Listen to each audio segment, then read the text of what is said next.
Hi everyone. So I'm here, and I've been contacted by Pete Gregson, who I've done an interview with before. Who's Pete Gregson? Who's you were suspended for? Hi Pete, you were suspended from Labour last time we spoke, and I think you found out you were suspended from Labour through Jewish news. Is that correct? Yeah, about 5 days before I got the letter, in fact, which is pretty disgraceful. The point being here, there's been a sort of data breach. I think there's stuff going on at Labour Party headquarters. It's as leaky as a sieve. Jenny Formby, who's the General Secretary, went off with breast cancer treatment at the beginning of March. And since then, I think all hell's broken loose because they've been going trigger happy, suspending people. So I think maybe she's not around, eye off the ball or something, but some things happening there where the Zionists have taken control and they're suspending. Asa Winstanley got suspended, Chris Williamson got suspended, I've got suspended, other people I know have been suspended. It's all, and there's been big leaks. I mean, there was my leak to the Jewish News. Another woman, a councillor, she was leaked to the Times. And that was very damaging. But this is all, obviously, you mentioned Jenny Formby there, and just before actually she was ill, I covered a story where she rebuked Tom Watson rather heavily because Tom Watson was asking for members of Parliament to circumvent Labour's sort of the thing that they've got, the institutional thing that they've got to report instances of anti-Semitism. And he wanted that sent directly to him outside any of the avenues. And obviously, at the same time, there's all these leaks going to Jewish News of all these people that are being suspended, and they're finding out through the Jewish Chronicle, etc. And Jenny Formby obviously gave him a massive dressing down. Now, obviously, she's been diagnosed with breast cancer, and we all obviously wish her well and wish her a speedy recovery. But, I mean, you know, if they are taking advantage of this, then this is bloody disgusting, is what it is. If they're taking advantage of her illness and sort of her not being there and her not being a check on this. So that would be disgusting. I don't know whether that's the case, but if they are, then that's terrible. But sorry, carry on. I want to make that point because he really is pissing me off, Tom Watson is, in them trying to get them to send instances of the anti-Semitism to him. He is one of the main reasons why people shouldn't be coming out with those instances in the public, and they should be obviously, you know, keeping it to themselves and having some degree of anonymity, because you don't know who the bloody hell is going to get that information when Tom Watson gets his hands on it, or people like him who are, you know, affiliate. Let's face it, they're not doing things in the best interests of their constituents. That's for certain, isn't it, mate? I mean, what's interesting is obviously I would rather be investigated by the Labour Party than Tom Watson. But even the Labour Party is leaky as a sieve these days. But then in theory, you see, you can take Labour Party to the Information Commissioner's office, and I have. I don't suppose you can do the same with Tom Watson. You know, stuff should be done in a fair manner. You know, Labour is an organisation that ought to be seen to be handling cases properly, and they have got procedures. Okay, they're pretty rubbish procedures. I've been asking for 9 months now to get a copy of the disciplinary policy and never getting one. But they in theory they have an investigation, and then once the investigation is concluded, they would have, you know, a decision whether there's going to be a hearing or not, and within the hearing, you would be allowed representation and. You know, and then there's sanctions. So there's a rule book, and they kind of work to that. So there is and they have the National Constitutional Committee as well as the NEC. They have a sort of disciplinary committee that's been beefed up. I mean, there's been a lot of things happening, so they can have a lot more people making a lot more judgments, and sort of basically clear the backlog of cases. Because of course, there's people like Margaret Hodge sort of funneling endless complaints, often about people who aren't even Labour Party members. So, I mean, there's a huge amount of work there because everybody now is reporting their best friend to, hopefully not, but you know what I mean? There's a flood of stuff going in to the Labour Party. It's like in the old days when I had a witch hunt, you know, there was a woman on the hill who used magic herbs, you know, God, she must be a witch. Or someone stole your cow, yeah, that'll be a witch as well. But this is what's happening. If there's any sort of slight, and now they've adopted the IHRA definition. In theory, anybody that criticises Israel is game and therefore has to be investigated. Can you imagine the number of people that say, "Oh, bloody hell, Israel's not very nice, is it? What's it doing to Palestinians?" Right, you're in for it. That's the problem. That's why there's a flood of allegations, because they've now dropped the bar. Well, you mentioned the IHRA definition there, and this is why there was such an outcry around September when they adopted that during the party conference, and there was obviously this, the media were very interested in it then, and saying that the international community, which I think was about 8 countries out of about 208 or whatever it is, the internet, but all of a sudden that's the international community. Now, one of the things that them doing this, obviously you say it's opened the floodgates, and this is the reason why people like me are worried about this sort of thing happening, and that's, first of all, it's cheapening real cases of anti-Semitism, because as you and I know, anti-Semitism does exist in the world. And it's bad, and it shouldn't happen. It's the same as any racism. It's abhorrent. But the thing is, now we're getting to a situation where people don't know what anti-Semitism is and what it isn't. And now the line is blurred.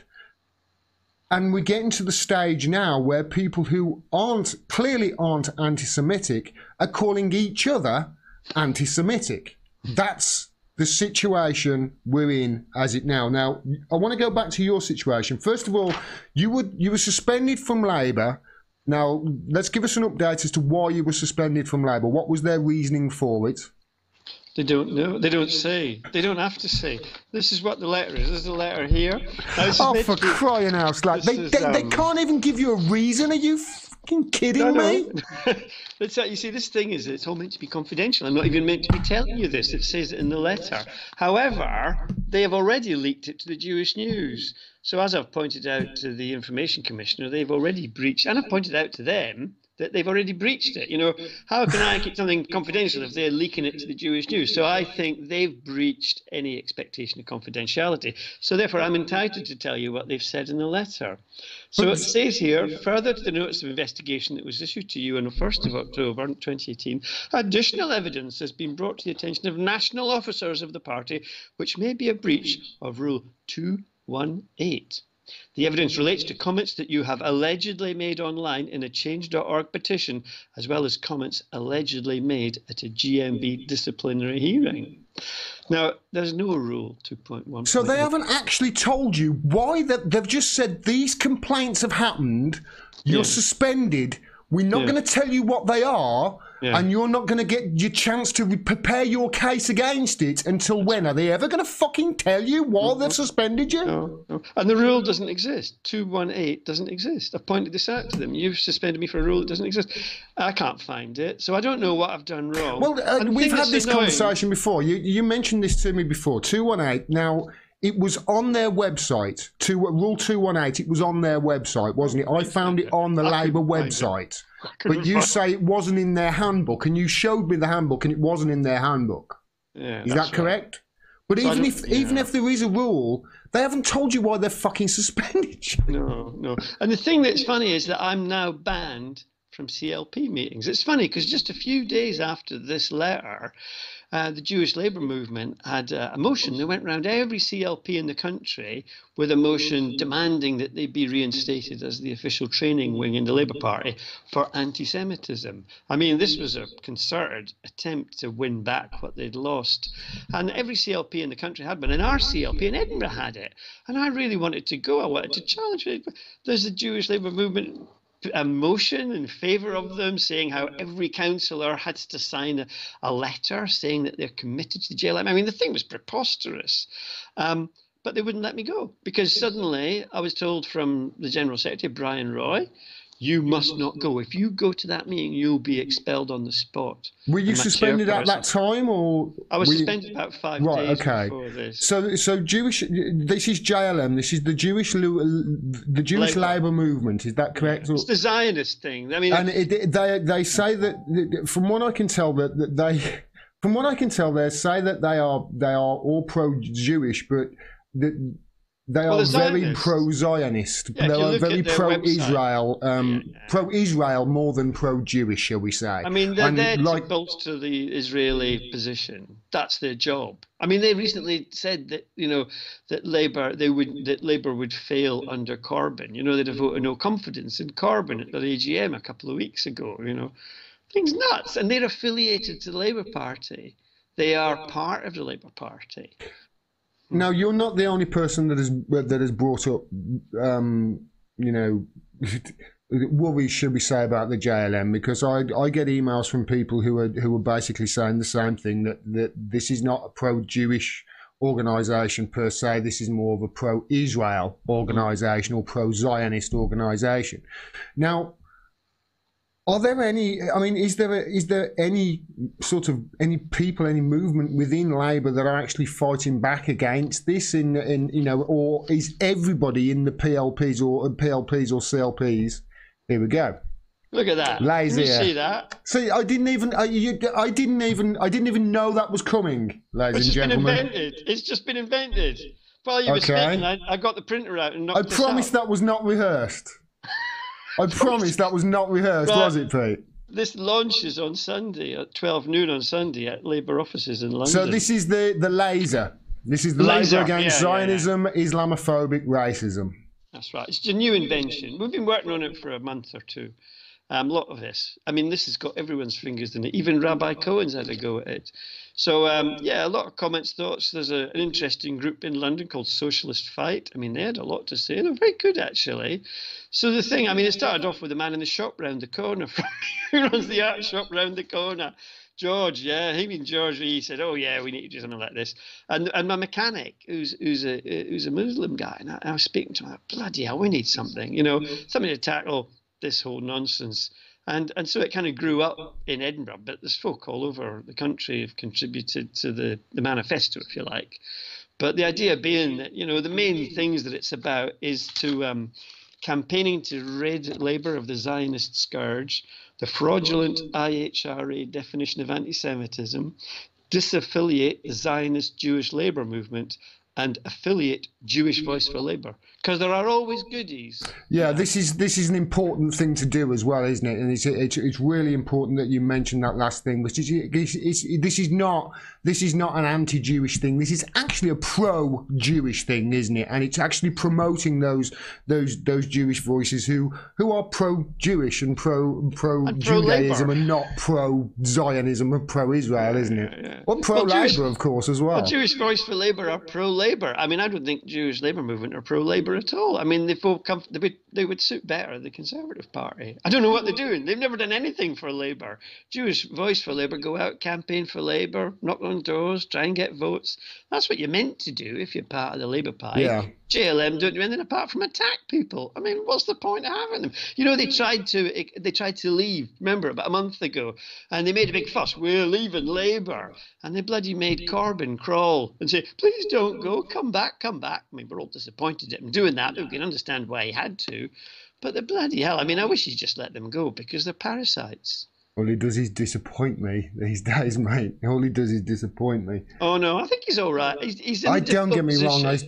I still support, but all he does is just, come on, you've got to do better. You've got to do better. Come on, stand up. It's a bloody PLP, he's in a minority. I mean, I'm hoping that this is just him sort of having to kowtow to keep things quiet, because the last thing he wants is civil war all over again. Yeah, I'm hoping he's just keeping his mouth shut just because I'm hoping he's just keep your mouth shut. We'll end up Prime Minister and then we'll sort it all out, I mean, I think the other thing is that if he didn't make a fuss about getting them back, people would say he was anti-Semitic, wouldn't they?